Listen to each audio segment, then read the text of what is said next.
Sabarimala സ്വർണ്ണക്കൊള്ളയിൽ N വാസുവിന്റെ ജാമ്യാപേക്ഷ supreme കോടതിയിൽ പ്രായവും ആരോഗ്യസ്ഥിതിയും പരിഗണിക്കണമെന്ന് ആവശ്യം. അതേസമയം മുൻ Devaswom board president A Padmakumar, Murari Babu, Govardhan എന്നിവരുടെ ജാമ്യാപേക്ഷകൾ ഹൈക്കോടതി തള്ളി. അന്വേഷണത്തിലെ പ്രധാന നടപടികളും തെളിവ് ശേഖരണവും ഉൾപ്പെടെ പൂർത്തിയായതിനാൽ ഇനി തന്റെ കസ്റ്റഡി അനിവാര്യമല്ലെന്നാണ് വാസുവിന്റെ വാദം. പ്രായവും ആരോഗ്യസ്ഥിതിയും പരിഗണിച്ച് ജാമ്യം നൽകണമെന്നും അപ്പീലിൽ ആവശ്യപ്പെടുന്നു. ജസ്റ്റിസ് ദീപാങ്കർ ദത്ത അധ്യക്ഷനായ ബെഞ്ചാണ് വാസുവിന്റെ അപ്പീൽ സുപ്രീം കോടതിയിൽ പരിഗണിക്കുക. ശബരിമല സ്വർണ്ണക്കൊള്ള കേസിൽ പ്രതികളായ ദേവസ്വം ബോർഡ് മുൻ പ്രസിഡന്റ് എ പത്മകുമാർ, മുൻ administrative officer Murari Babu, jewellery ഉടമ ഗോവർദ്ധൻ എന്നിവരുടെ ജാമ്യാപേക്ഷകൾ ഹൈക്കോടതി തള്ളി. ജസ്റ്റിസ് എ ബദറുദ്ദീനാണ് ജാമ്യാപേക്ഷകൾ തള്ളിക്കൊണ്ട് വിധി പറഞ്ഞത്. ഉത്തരവിന്റെ വിശദാംശങ്ങൾ പുറത്തു വന്നിട്ടില്ല. സ്വർണ്ണക്കൊള്ളയിൽ പങ്കില്ലെന്നും ഭരണപരമായ തീരുമാനം എടുക്കുകയും നടപ്പാക്കുകയും മാത്രമാണ് ചെയ്തത് എന്നാണ് പത്മകുമാറിന്റെയും മുരാരി ബാബുവിന്റെയും വാദം. ശബരിമലയിലേക്ക് 1,40,00,000 രൂപ സ്പോൺസർ ചെയ്തയാളാണ് താനെന്നും സ്വർണ്ണം കവർന്നെടുക്കേണ്ട കാര്യമില്ലെന്നുമാണ് ഗോവർദ്ധൻ ഹൈക്കോടതി അറിയിച്ചത്. അതിനിടെ ശബരിമല സ്വർണ്ണക്കൊള്ള കേസിലെ ഒന്നാം പ്രതി ഉണ്ണികൃഷ്ണൻ പോറ്റിയുടെ ജാമ്യ വ്യവസ്ഥയിലെ കൂടുതൽ വിവരങ്ങൾ പുറത്ത്. ദ്വാരപാലക ശില്പക്കേസിൽ അറസ്റ്റിലായി 90 ദിവസം കഴിഞ്ഞതോടെയാണ് സ്പോൺസർ ഉണ്ണികൃഷ്ണൻ പോറ്റിക്ക് കർശന ഉപാധികളോടെ കോടതി ജാമ്യം നൽകിയത്. പത്തനംതിട്ട ജില്ലയിൽ പ്രവേശിക്കരുതെന്നും കേരളം വിട്ടു പോകരുതെന്നും ജാമ്യ വ്യവസ്ഥകളിൽ പറയുന്നു. സാക്ഷികളെ സ്വാധീനിക്കരുത്, തെളിവ് നശിപ്പിക്കരുതെന്നും പാസ്പോർട്ട് ഹാജരാക്കണമെന്നുമാണ് ജാമ്യ വ്യവസ്ഥ. അന്വേഷണ സംഘം ആവശ്യപ്പെടുന്ന സമയത്ത് ഹാജരാകണം. കൂടാതെ എല്ലാ ചൊവ്വാഴ്ചയും അന്വേഷണ ഉദ്യോഗസ്ഥന് മുന്നിൽ ഹാജരാകണം.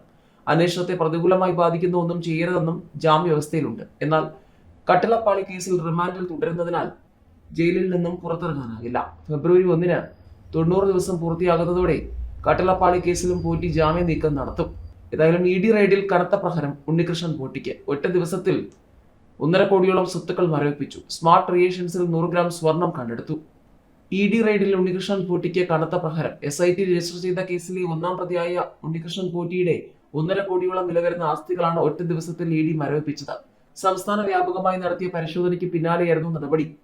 1 കോടിയിലധികം മൂല്യം വരുന്ന 8 സ്ഥാവര സ്വത്തുക്കൾ മരവിപ്പിച്ചെന്നാണ് ഇ ഡി അറിയിച്ചത്. ചെന്നൈ സ്മാർട്ട് ക്രിയേഷൻസിൽ നിന്നും 100 ഗ്രാം സ്വർണവും കണ്ടെത്തി. ദേവസ്വം ബോർഡ് ആസ്ഥാനത്തെ പരിശോധനയിൽ 2019 മുതൽ 2024 വരെയുള്ള സ്വർണ്ണക്കൊള്ളയുടെ വിവിധ രേഖകളും മിനിറ്റ്സും പിടിച്ചെടുത്തവയിൽ ഉൾപ്പെടുന്നു. സ്വർണം ചെമ്പാക്കി മാറ്റിയ സുപ്രധാന ഫയലുകളും കസ്റ്റഡിയിലെടുത്തു. ദേവസ്വം ജീവനക്കാരുടെ അനധികൃത സാമ്പത്തിക ഇടപാടിൽ സുപ്രധാന രേഖകൾ ലഭിച്ചെന്നും ഇവയെല്ലാം സൂക്ഷ്മ പരിശോധനയിലാണെന്നും എൻഫോഴ്സ്മെന്റ് ഡയറക്ടറേറ്റ് അറിയിച്ചു. 21 കേന്ദ്രങ്ങളിൽ ഓപ്പറേഷൻ ഗോൾഡൻ ഷാഡോ എന്ന പേരിൽ ഇ ഡി വ്യാപക റെയ്ഡ് നടത്തി. കേരളത്തിന് പുറമെ തമിഴ്നാട്, കർണാടകം എന്നീ സംസ്ഥാനങ്ങളിലും പരിശോധന നടത്തിയിരുന്നു. ഈ പരിശോധനകളിലാണ് സ്വർണ്ണമടക്കം പിടിച്ചെടുത്തത്. സ്വർണ്ണക്കട്ടികളാണ് സ്മാർട്ട് ക്രിയേഷൻസിൽ നിന്നും കണ്ടെത്തിയത്.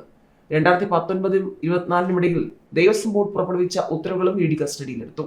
ദേവസ്വം ബോർഡിലെ ഉദ്യോഗസ്ഥരുടെ സംശയാസ്പദമായ സാമ്പത്തിക ഇടപാടുകളും രേഖകളും ഇ ഡി ഉദ്യോഗസ്ഥർക്ക് ലഭിച്ചിട്ടുണ്ട്.